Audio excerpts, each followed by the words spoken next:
नमस्कार दोस्तों, मैं प्रोफेसर नितिन जादव आप सभी का ब्रिज कोर्स की इस ऑनलाइन वीडियो लेक्चर में तहे दिल से फिर से स्वागत करता हूँ। दोस्तों, आज की इस वीडियो लेक्चर में हम भारतीय जगत के एक महान वैज्ञानिक doctor APJ Abdul Kalam sir इनकी जीवन कहानी को सुनेंगे। तो देखते हैं उनकी जीवन कहानी इस वीडियो के माध्यम से। दोस्तों, सपने वो नहीं होते जो आप सोने के बाद देखते हैं, सपने तो वो होते हैं जो आपको सोने ही नहीं देते। जी हाँ, ऐसी ही कुछ कहानी है भारत के पूर्व राष्ट्रपति doctor APJ Abdul Kalam sir की, जिन्होंने अंतरिक्ष और रक्षा विभाग में भारत को इतना बड़ा योगदान दिया जो हम शब्दों में बयां नहीं कर सकते। रक्षा विभाग में उनके इस योगदान से उन्हें हम मिसाइल मैन के नाम से जानते हैं।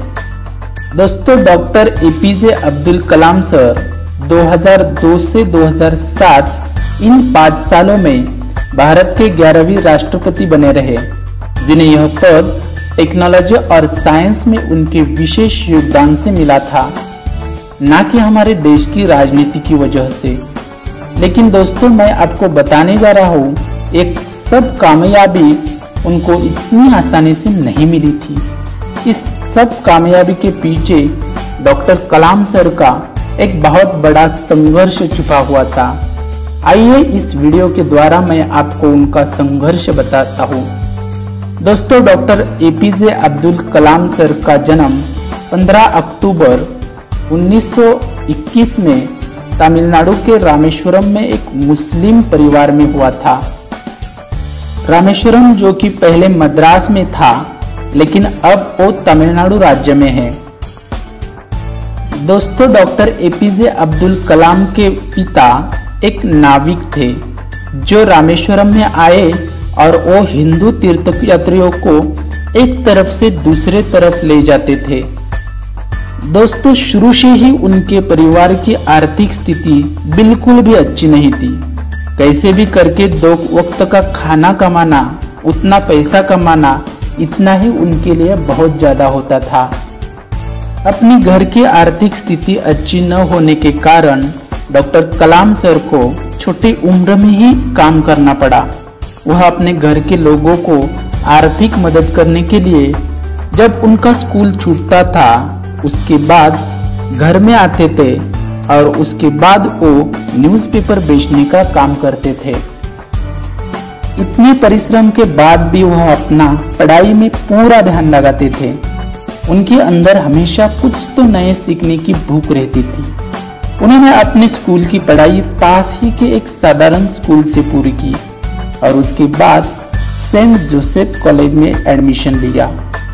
उनके पढ़ने और लिखने के शौक की वजह से उन्होंने पढ़ाई बंद नहीं की और आर्थिक स्थिति अच्छी न होने के बावजूद भी उनकी लगन और मेहनत को देखते हुए उनके घर वाले ने उन्हें बहुत सपोर्ट किया और आगे की पढ़ाई भी करवाई। इसके बाद वह पढ़ाई के लिए 1955 में मद्रास आ गए, जहां Madras institute of technology college में एरोस्पेस इंजीनियरिंग की पढ़ाई उन्होंने पूरी की। इस पढ़ाई के बाद डॉक्टर कलाम DRDO में वैज्ञानिक के तौर पर चुने गए। वहां पर कलाम सर ने बहुत ही अच्छा करियर की शुरुआत की। वहां पर उन्होंने भारतीय वायुसेना के लिए एक छोटा सा हेलीकॉप्टर का डिजाइन बनाया। दोस्तों, लेकिन DRDO में काम करने से उन्हें संतुष्टि नहीं मिल रही थी। DRDO में एक सीमित काम चलता था जो कि रोज रोज दोहराना डॉक्टर कलाम सर को पसंद नहीं था और वो उस काम के लिए अपने आप को सीमित भी नहीं रखना चाहते थे। कुछ वर्षों तक काम करने के बाद 1969 में उनका ट्रांसफर इसरो यानी इंडियन स्पेस रिसर्च ऑर्गेनाइजेशन में हुआ।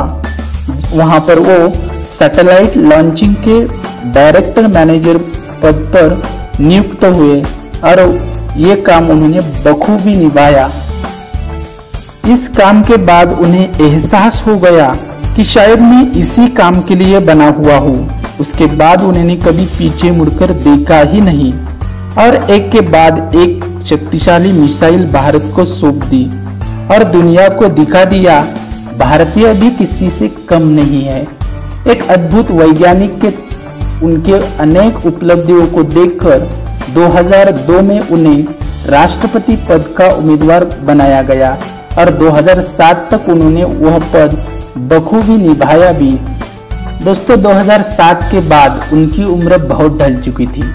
उस उम्र में आकर हर आदमी व्यक्ति आराम करने की सोचता है, लेकिन उन्होंने ऐसा नहीं किया। वह कई जगहों पर प्रोफेसर के पद पर कार्यरत रहे और अपना पूरा समय नवयुवकों के मार्गदर्शन में लगा दिया। मानवता की भलाई भी और मनुष्य का जीवन अधिक सफल होने के लिए कलाम सर ने अपना पूरा जीवन समर्पित किया और 27 जुलाई 2015 को अध्यापन के कार्य के दौरान ही उन्हें दिल का दौरा पड़ा और वह हमें छोड़कर चले गए। दोस्तों doctor APJ Abdul Kalam sir जी का कहना था, जीवन में कठिनाइयां हमें बर्बाद करने के लिए नहीं आती है, बल्कि यह हमारी छुपी हुई सामर्थ्य और शक्तियों को बाहर निकालने में हमारी मदद करती है। इस पर कलाम सर कहते थे, कठिनाइयों को यह जान लेने दो कि आप उससे भी ज्यादा कठिन हो। दोस्तों आप सबने यह वीडियो आखिर तक देखा, इसलिए आप सबका बहुत बहुत आभार।